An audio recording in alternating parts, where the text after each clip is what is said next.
Sharing poems from this book for the periodic table of poetry. And I have in this book not only ones for elements in here, this one's called hydrogen, this one's called oxygen. I also have bonus ones if you would have things like, I have phosphorus, and right next to the page I've got white phosphorus, or I've got a sulfur one and I did an additional one. So I'm going to share with you two bonus poems that were from it. They're not just straight up element poems. And if anybody wants to have a request for one in the middle, my little lady who keeps giving me element poems, she's not here right now, but this first one is called, and it's actually about the element, called Smelling Sulfur on 911. I'm a journalist. I can remember the sounds from the newsroom as I finished my articles at one of the computers. I could still hear the sounds of the bustling and the rustling toward a deadline. The shuffling of papers was a common presence whenever you worked. Hearing that low hum, the din of action and activity, is almost comforting to types like us. It was the bass line of the symphony of our lives. So, when you hear the news 911, you think of a number to dial when you hear of gun violence in these Chicago streets. You smell the sulfur and the gunpowder, another sense that accentuates the center of this world around us. But on a beautiful sunny day like today, you come into a newsroom in the early morning, and the sound of action is yet to truly penetrate your ears of the reporters, with a styrofoam coffee cup in your hand, a couple pages of edited copy in the other.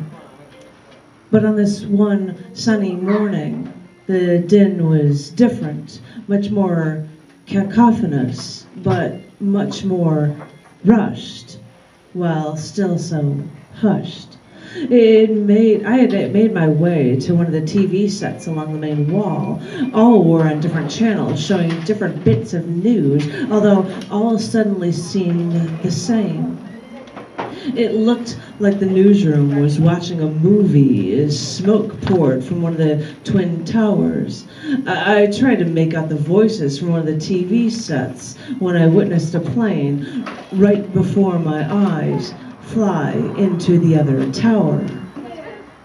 I stood for a moment, transfixed like some horror movie addict, before I thought of our contacts scattered along the East Coast. I pulled out my cell phone and speed dialed Mark in New York. He had a meeting scheduled in the Twin Towers that morning, but the phones were jammed, so I dialed up Don, who was in the town for that week, but all was lost to a computer-simulated voice, forcing me to leave messages and scramble from afar. As pathetic as we were, we stared at TVs as most forms of communication were cut off for us, and all we could do is see this attack on New York. We struggled to discover until less than 40 minutes later. We saw the 2-second-long film replayed repeatedly from a DC security camera that caught a collision course crashing of a plane through the outer rings of the Pentagon. Well, now the story has changed. Trying to get through to Dan in D.C., but he was in a Pentagon today, so maybe guess, I tried, but the phones are still cut off there as well. So we scrambled for any data, looking for a Chicago connection, the Sears Tower, the John Hancock Building. Those are national icons that may be under attack. But before we gain our bearing, only 20 minutes passed before a plane crashed into the ground near Shanksville, Pennsylvania. Shanksville, I thought. I know someone there. I searched and found Anna's number, but who was I kidding? Those lines were cut off, too. It's a strange feeling, being a reporter and not being able to contact a single person, being detached from any lead, coupled with a sinking feeling, wondering if any of the people you know are physically hurt or even alive. As a journalist, you really feel hopeless, like your hands are tied behind your back. We give the news, We're not supposed to feel so stranded. An hour after the Pentagon was attacked, the Sears Tower was evacuated. This wasn't my beat. I had no contacts, no one to help me through this disaster. So I waited there in case others needed any assistance. I sat back for a moment, left there to wait, thinking about Mark and Don in New York, Dan in D.C., and even poor Anna. I'm sure she's not hurt, but they're now cut off to me. As I said, all I could do was wait. Clear your head of the people, I could hear myself saying to myself. You're a reporter. Just break down the details of what you see instead of thinking of this as another one of your human interest articles. The jet fuel, the drywall, all that paper in those offices, those people trapped. They're all hydrogen, carbon, oxygen. But wait a minute. In Chicago, I think of the sulfur smell when it comes to gunfire. The jet fuel is sulfur-laden. The burning drywall emits sulfur gas. Sulfur is even the third most common mineral in the human body. I mean, I'm a newspaper reporter. I know that sulfur-based compounds are used in pulp and paper production. Yeah, I'm a newspaper reporter. Just take a breath and turn your head to the stats. Just clear your head of the humanity, the thought of so much sulfur being so much a part of so many details in our lives. It makes me think of the destruction that sulfur that is so much a part of today. I know I stayed here to give a helping hand, but with all this sulfur on my mind, suddenly, all I could smell was the burning, and I couldn't stop, coughing, and while I tried to catch my breath.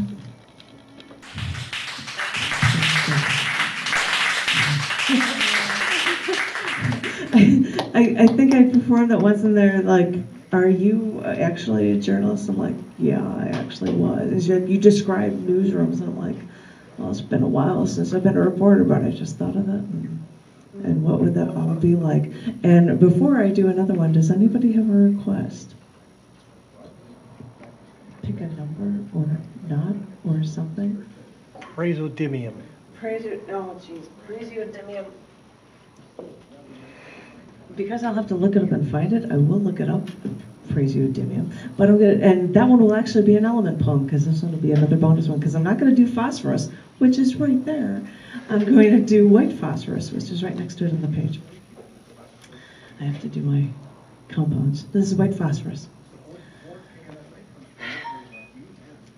Seeing bombs from Vietnam and the white smoke rising with each bomb exploding, I knew that smoke. It was Willie Pete, white phosphorus. You couldn't put it out once it started burning. This stuff would destroy the forest foreign to us U.S. troops.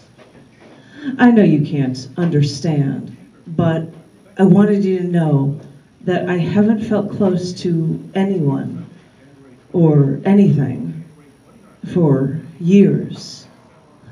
It sounds sick, but seeing that footage, seeing that white smoke from that file footage, it brought it all back to me. It brought the emotions flooding back to me like it was yesterday. Everything that seemed so volatile about that war, in a way, has become a part of me, right down to my DNA. You look at your TV screen and you think it makes no sense, but it's a part of me. I know I'm old now. I know it's only a small part of me, but I know I need it. I can't explain why, but I do. When you see that destruction of Willie Pete, yeah, we know what it was, white phosphorus, but we all call it that. It just gets easier to say Willie Pete. Well, anyway, when you see all of that destruction of that white phosphorus, you think of it as some existential level bad thing, like, oh, violence is bad. But when I see those bombs going off, and when I think of what it was like to live in that war, that Willie Pete, that white phosphorus, to us, that was our key to getting through that hell. You can't understand, but that was the closest we had to getting out alive.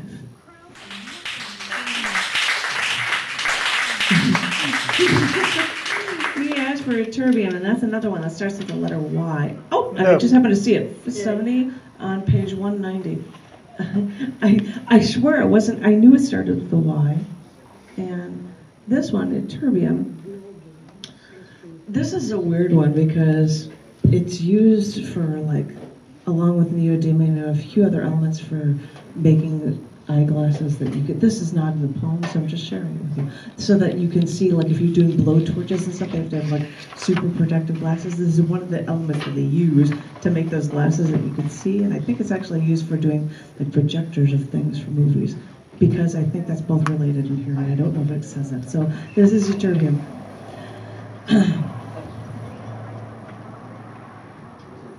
I've searched for you. Though others may wait. Oh no, this isn't. Is that the one? I'm like, this isn't the one. Praseodymium. Praseodymium. That's the one I'm talking about. And I just kept saying, oh crap, now I have to find that one. No, I'm sorry, but we have time to go. Sorry, John. Praseodymium, and that's on page 170, and I'm 20 pages off. Oh, okay. And 170 is Praseodymium. 180. Sorry, we've got time to go, right? I give this explanation, I'm like, wait, that's the wrong one, that's Praseodymium. Here we go. I've got it already. I would set fire to my fingernail. I wanted my finger to be a human candle. She dropped another match into her glass.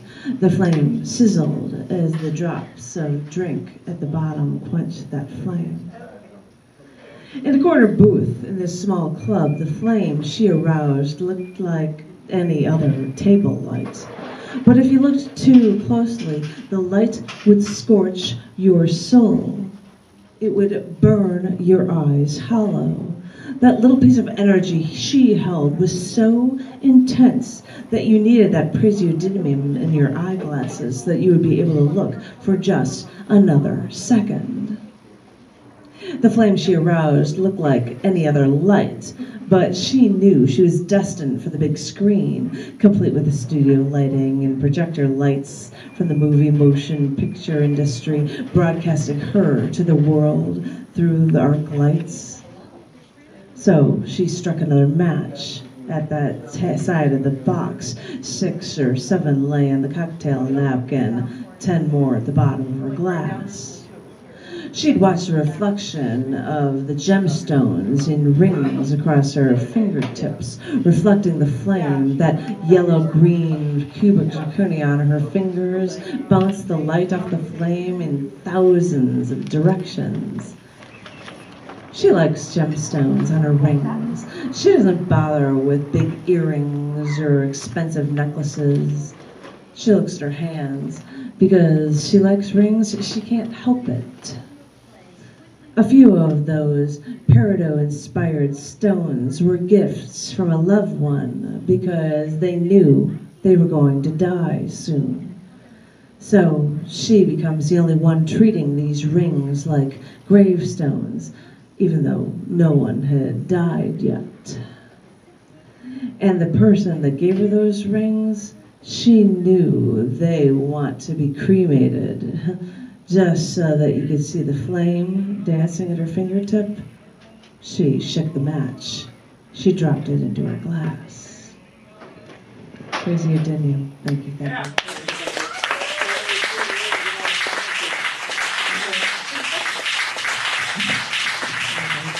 you.